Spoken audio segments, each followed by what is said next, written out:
Donald, is great at the one-liners, but he's a chaos candidate, and he'd be a chaos president. Jeb doesn't really believe I'm unhinged. He said that very simply because he has failed in this campaign. It's been a total disaster. Brian, what'd you think of these two? Well, Bush came in with a mission, and because he's so low in the polls, he needed to go after the top person, and he did that, and frankly, last night he was pretty effective. It was his best night. But at 3% nationwide, did last night's good showing do enough to help it? No, and most of the pundits around the nation, weighed in saying, too little too late is the problem for Bush. Let's talk about the Republican Party leaders, because at this point they're faced with either having Donald Trump or Cruz as their front runner, and they have said, they've indicated they don't want either of those guys. So what are they going to do? Well, I think we're going to see, as we move into the February season, where you have caucuses and the first time people and primaries, where the first time people can actually vote on these candidates, you're going to see a shifting. You're going to see people get very serious. That's what's happening in Iowa with Ted Cruz. People are finally focusing on the people that they want to see march forward.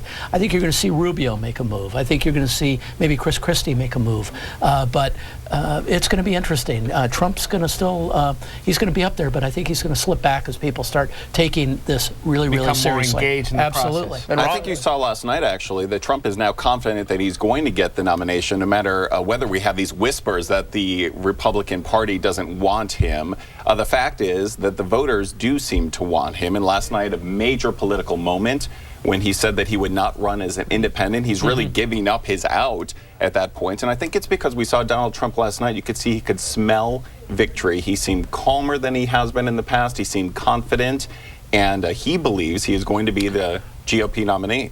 Well, I would add, though, that he's finally listening to some advice about tempering his comments a little bit as we're moving now into a place where people are actually voting. And so he toned down his rhetoric, and he was baited a little bit last night, rose to the challenge with Bush by saying, I'm at 40 whatever and you're at 3. But does he have the substantive policy chops to get into a debate when it comes to the general election with Hillary Clinton? That's what Bush kept saying. He's like, you're not a serious candidate. I don't know how many times he said that last night. Well, you remember the triad discussion? Donald Trump had no idea what the triad was. None. And so what you hear him talking about is things that anybody could sit down and throw out a comment about. But when you get the substance, that's where he is really lacking. But look at the bigger issue here. Donald Trump is using this strategy because it appears to be working. He's over 40% in the polls. So you have to wonder, does the electorate... With more than a dozen candidates. Yeah. It's not just 2 or 3 exactly. In fact, right? all of them combined still can't beat him. So you have to ask yourself, what do voters want to hear at this point? Do they want to hear the nitty-gritty details of policy, or do they want someone who appears to be strong? Donald Trump is winning right now because he appears to be the strongest candidate, and on that debate stage last night, he clearly was the most in control. I was going to just say, when you think about last night, you had a very good exchange between Rubio and Cruz, very high-level, substantive, discussion, and Christie was the one who jumped in and said, my eyes glaze over with this Senate-type debate. He takes it back to the people. He did that last night. He's done it in previous debates. I asked this after every debate. When the American electorate actually becomes engaged, because all 5 of us here are engaged, regular people start getting engaged, will Trump drop off? Well, I think the regular people are engaged for Donald Trump. I think that is really his base right now. I think these are the people that are not listening to all the details. They just like the image of Donald Trump. I think people are getting engaged over immigration. We've seen several examples of why that is the top topic. Rubio and Cruz, both Cuban Americans. This was a key issue for them, and I think that Ted Cruz really responded well last night. Oh, yeah, absolutely. Was he smart to avoid confrontation with Trump?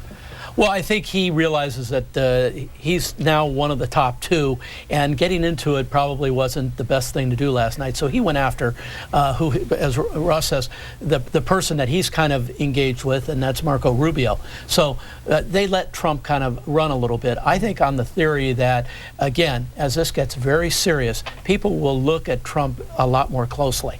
That is why Cruz is doing well in Iowa. People are finally starting to solidify around the idea that, hey, we're going to have to vote for somebody, and that person may end up someplace. But Rubio in the did White hit him House. hard on his vote to limit phone data collection, and that came up. And Rubio had a nice response saying the next time there is a terror attack on this country, the first thing people want to know is, did we know about this? Why didn't we stop it? And the answer better not because we weren't tapping into people's phones. Well, and these are complicated issues, and that what Trump has been able to do, to go back to that, is really kind of take things down to what people can understand who aren't into metadata and all these other issues that are being debated at a very high level. That's where I think Cruz and Rubio really missed the mark last night. As somebody pointed out, it was like a Senate debate. Right. It was Great. Chris Christie actually pointed that out My really eyes are well. that his glazing eyes over. are Yeah, the eyes are glazing Well, over. he was separating himself, saying, I'm not a debater, I make decisions. I've been making decisions. Exactly. I've since been an 9/11." executive. That is was what he his keeps saying. strongest point of the Absolutely. night. But I really don't think a good performance from Chris Christie last night. I really think Ted Cruz probably overall did the best. Of all those on the stage, real quick, true or false, that we saw, top-tier candidates, will they be there come February 1st? Oh, yeah, I think, Yeah. absolutely. No one's going home. No. You got to go through the Iowa caucuses, Yep. and we're 7 weeks away Yep. from that. right. Okay, we'll All right. hold you to it, gentlemen. Brian Sobel, our own Ross Palumbo. Both of you had late nights last night. Thanks for joining us on Always the fun, Nine. though. No problem.